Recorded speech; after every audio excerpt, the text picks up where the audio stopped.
had the incredible opportunity to represent Polarr Next at PhotoCON Hawai'i 2024. For 4 days straight, I talked to an array of talented photographers about their editing workflows, diving deep into their creative processes and sharing all about Polarr Next. I was also fortunate to participate in various classes and workshops, with a special highlight being Robert Lim's lighting workshop. His session not only inspired but provided me with an amazing opportunity to work with a model during sunset using different LED lighting. Today, we are going to edit this session using Polarr Next. Whether you're an expert photographer or a passionate hobbyist who loves learning about photo editing, this video is for you. We're here to explore, learn, and get inspired together. So make sure to subscribe to the channel, hit the notification bell so you won't miss out on any of our latest content. All right, let's get started. So you're gonna head to our homepage, which is next.polarr.com. In the top right corner, you'll hit Launch App to jump into our program. Polarr Next is gonna open up to the dashboard, and in the top right corner, you'll hit Create a New Project. Now from here, you're just gonna drag your folder of images onto Polarr Next, and you can either create a new style, use a pre-trained style, or use a style from a previous project. We're just gonna create a new style. Now it's gonna import all of the images. You can see how fast that was. And it's already suggested 9 images. Now, I have to say that this is the first time I've imported Nikon ZF files into Polarr Next, so I don't know how it's gonna play out. We're still in public beta, and right now, the way Polarr Next works with Nikon files, especially with the Z8, the Z9s, we can edit when your files are set in lossless compression. So any other compression modes, you might not be able to edit in Polarr Next. Make sure to set your raw files into lossless compression, and then you'll be able to edit, which here with the Nikon ZF, it looks like we're gonna be able to. Now, I've included these black and white JPEGs in with this catalog because I wanna show the differences between the raw files and then what the Nikon ZF black and white mode saved to my secondary memory card. Because when you're shooting in RAW, you're retaining all of the information. It doesn't matter if you're shooting in monochrome or flat or whatever profile you choose on your camera. RAW is always gonna record all of the information. When you're looking through your viewfinder, and I was in black and white mode, this is what I was seeing. And I adjusted my camera exposures according to what I was seeing here. What we're gonna do here is we're just gonna find all the JPEGs, which you just right below me, there's a little icon that says RAW. You just unselect the NEFs, and now we're only gonna be looking at JPEGs. Let's unselect the suggested. And here's all 82 images. Now, again, we are in public beta. Looks like these JPEG previews on the thumbnails, they are a little stretched. So you will experience some wonkiness and stuff, but it looks like it's usable, it looks fine. It's kind of stretched and then it goes back to normal. So what we're gonna do is we're gonna go ahead and we're gonna select all of these images, and we can either hit the L key or we can right click and hit lock. The reason why we're gonna lock these photos is because when we're creating our style within Polarr Next, we're telling Polarr Next not to edit the JPEGs. They're already fine as they are. I want them in black and white. So we're gonna go down, we're gonna hit this raw icon again. We're gonna unselect JPEGs and we're gonna bring back the NEFs, which are Nikon's raw images. And now we're gonna hit the suggested filter because I only wanna see the images that Polarr Next is asking me to edit. So we're gonna go to the very first image here. And as you can see, just as I thought, the raw information is all here. Even though it's showing these previews down here that they're black and white, these are the NEF RAWs, and you can see all the color and information is there. If I bring up the exposure, you can see all of the details and everything. What I've gone and done is I've already created a preset to start off with. You can go to this plus sign and import whatever favorite Lightroom preset you have, or you've got something else. I've got this one called My Preset Floral. I love using this when I'm surrounding my couples with like florals and trees and flowers and bushes. So I'm just gonna hit that. And then we're gonna dial in the image. This is where you're gonna spend most of your time editing. And I highly encourage you to make sure that you dial in your look, because when you hit finish, Polarr Next is gonna take your edits from these suggested photos and apply it to all of the rest. So take your time editing through these. Already, it looks like it's got it where I want it. One thing I learned from the workshops with Robert Lim, when he processes his images, he likes to play with the color grading wheels. So that's what I've gone and done is I've played with the color grading wheels here, And we're gonna change up the shadows and the highlights there and give it this like cross-process look. Midtones are right in smack in the center. And then what we're gonna do too, we're gonna go to the grain. All right, my preset has a little bit of grain. So we're just gonna add a tiny bit more, change the size up. And then last thing, I wanna make sure we've got a little crushed blacks going on with the curves. I do like that film aesthetic. So that's good. I've got to where I want it. I can hit this before and after. So here's the raw look, and now here's the after look. So what we can do here is we can copy these edits, and let me make sure I crop it because Polarr Next will crop and straighten with you as well. There we go. We're gonna mark it as a reference. We're gonna go to the next image. You can see how dark it is. And we're gonna paste the edits. There we go. And now we're just gonna bring up the exposure. Awesome. So most of the light was hitting her face, and I want it like just like that. And then we're going to mark it as a reference again. Copy, go to the next image, paste the edits. Nice. So this one looks a lot warmer because the model is facing towards the setting sun. So I believe we did get some warm tones in this moment. Mark that as a reference. We're going to go here. So this is a nighttime shot. You can see how dark it is. We're going to paste the edits. Nice. I really like this look. Let's see. Nice. We're going to cool it off a little. All right. I'm really loving the tones I'm getting from the Nikon ZF. This looks great.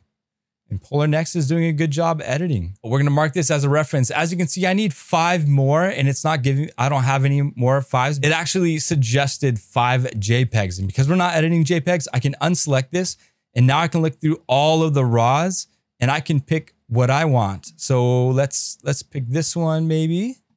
Let's edit this one. I want to do some more of these nighttime ones just because I really want to make sure we dial in that look. There we go. This is a little bit more cooled off. Wow, that looks really, really good. That looks great. We're going to mark that as a reference. Let's go ahead and copy that. Maybe let's do this one. This one's interesting. I'm seeing a little bit of pink hue going on here and the whites as well. Again, like I said, we're in public beta. So it looks like if I bring up the exposure or the whites, that pink kind of goes away, but now it leaves you not being able to bring those highlights down. So again, we're in public beta. These are the ZF files. I believe we're going to be able to solve this and get this solved, but it's definitely usable. And this doesn't happen with all the cameras either. The Sonys, the Canons, they are working totally fine. But it's these Nikon files. All right. Looking great. Let's go ahead and mark that as reference. Let's go all the way to the beginning. And maybe let's go do one of these cactus images. Now you can see, you can really see the pink there. Let's paste the edits. All right. And let's bring that down. Actually, let's find... Yeah, let's go grab this because those were edits from like when it's really dark. There we go. That's what we want. That's the look we're going for. Let's bring up those highlights to get rid of those pink hues. Crop it in. Nice. We'll copy this. Mark that as a reference. We got 2 more to do. Let's do this one. Oh, that looks so good. That looks so great.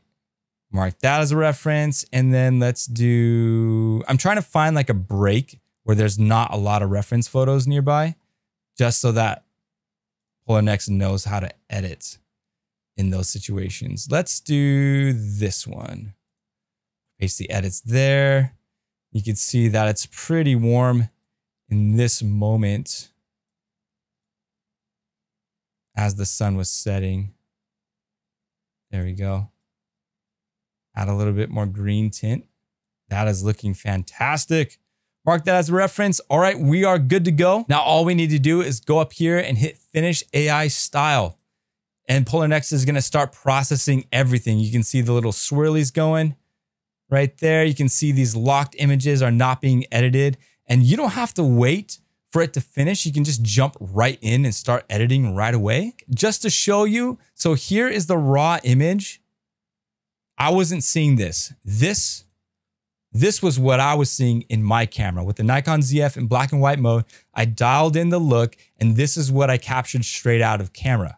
This is what the raw file looked like, and look what I was able to do with the raw file in a photo editing program. So Polarr Next is totally able to handle that, no problem. But for now, I'm just gonna uncheck the JPEGs again because I only want to see the RAWs. A little tip here, if you want to like look over everything, what I like to do is get into this view and just look for the ones that look a little too dark or a little too bright.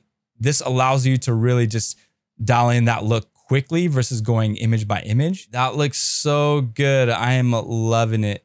Polarr Next did a really good job with these tones. I'm loving it. Let's do that, straighten that up, mark as a reference. Let's look through using the other view mode real quick. Look through here. You can even enlarge in the previews so you can get a better look at them. Oh, these look so good. This one, you can see it looks a little bit dark here. It could be the way the light is hitting the model. So you can just brighten that up. There you go. Mark that as a reference. All right, these look great. This one's, I think they took the light away from the model on this shot. I believe they did. That's why she's not like popping out of the background. There you go. Bring up those shadows there. Looking good. I think Scott was trying to show us the difference between using the light and then using natural light. What we could do here too.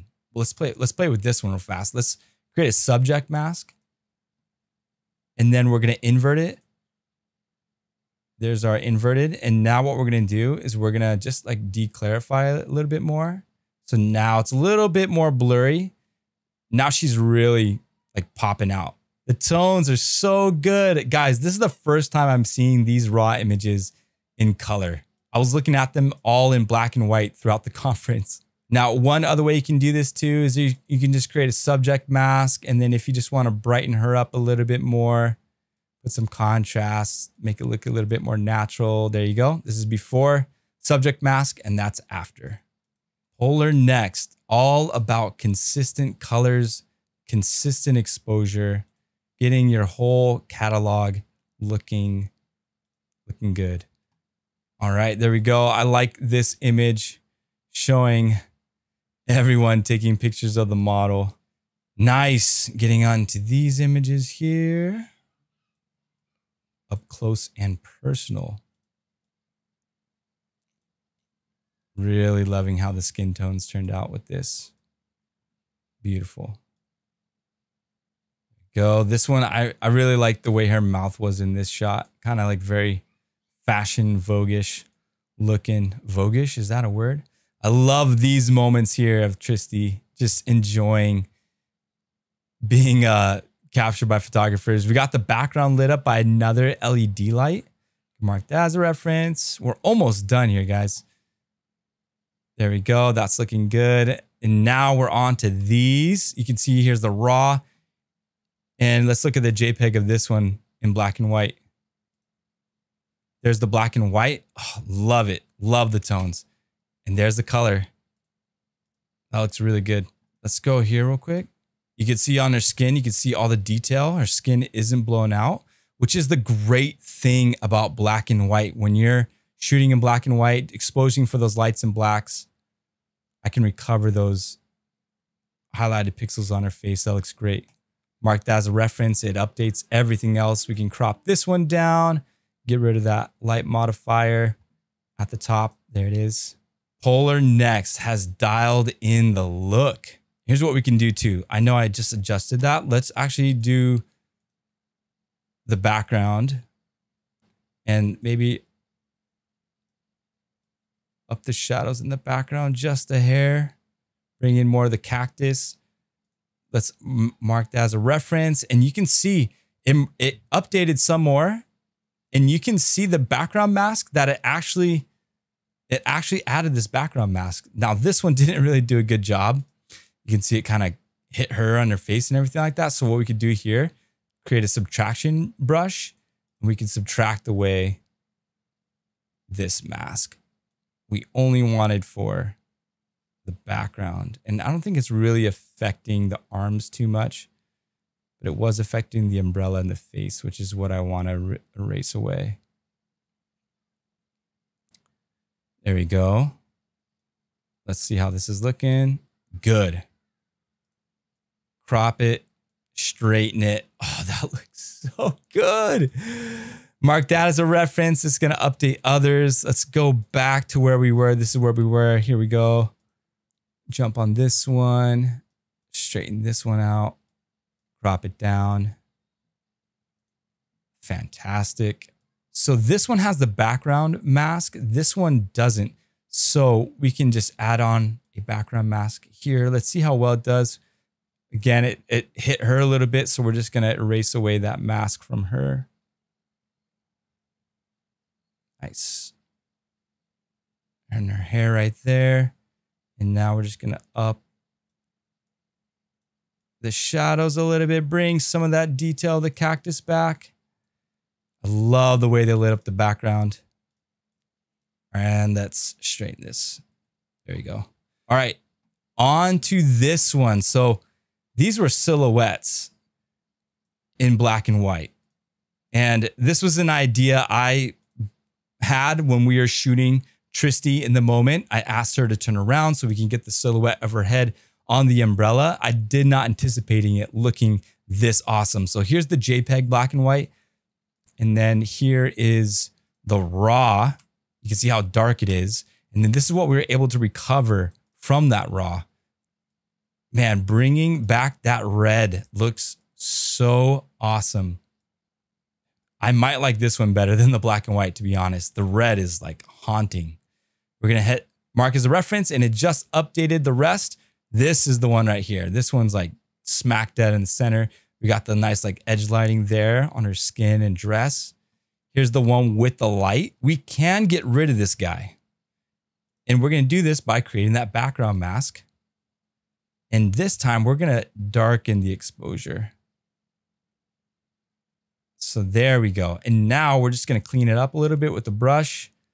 Make sure we don't hit her or her body to make it too dark.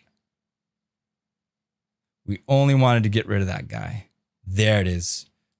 So it's interesting, this portion of her arm right here being hit with the light that is on my right side. Camera right, there was a light shining right on her arm. So that's where that source is coming from. There we go. That looks awesome. And then this other one, let's up the exposure here. Wow, you can really see her figure. There it is. All right, we got 4 images left to edit, and we don't really need to do much here. We've dialed in this look so much. By the time we got to the end here, it's already pretty much dialed in. Yeah, let's adjust that. Let's add that there. There you go. That was quick, effortless, so easy to just be able to put into Polarr Next, create your style, and then define it as you go. The cool thing is I can go ahead and click this top right-hand button and I can rename it, and we can say PhotoCON Sunset. And we can rename this style so that when we upload another catalog, we can edit it with this PhotoCON Sunset, which is something that I might do with the other workshop photos that I took. Well, that wraps up our editing session featuring the lighting workshop from Robert Lim at PhotoCON Hawai'i. Let me know down in the comments below if you actually preferred the color edits versus the black and white unedited JPEGs. Personally, I still love the black and whites, but the color edits came out amazing. Polarr Next absolutely crushed it. If you like this type of content, please leave a like on this video and subscribe to our channel. We've got plenty more content coming your way. And speaking of which, we are currently preparing to head to Las Vegas for WPPI. We will be at the exhibit show floor from March 5th through the 7th. So be sure to stop by and say hello. Thanks again for watching, and I will see you all on the next one.